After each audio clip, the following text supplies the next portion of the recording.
How to reload toner using a toner reload kit for the HP Neverstop Laser 1000, MFP 1200, and HP Laser NS 1020 MFP 1005 printer series.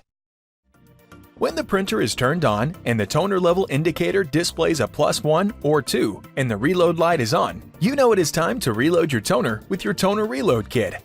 What do all these numbers on the display mean?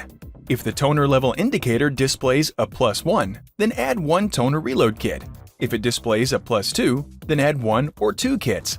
If you see a +2 and a warning symbol, that means the printer is out of toner and you need to add at least 1 toner reload kit to continue printing.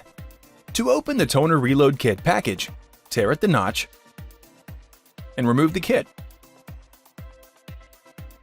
Now it's time to shake.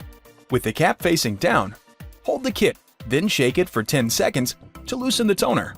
After you're done shaking, remove the clip and cap. If your printer has a scanner, lift the scanner lid first, then rotate the reload port cover.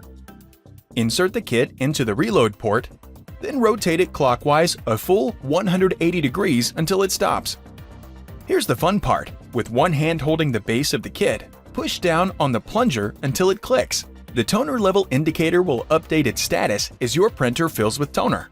You can't leave the kit attached, so rotate it counterclockwise 180 degrees to release it. Then remove it from the port. Close the reload port cover by rotating it back into place.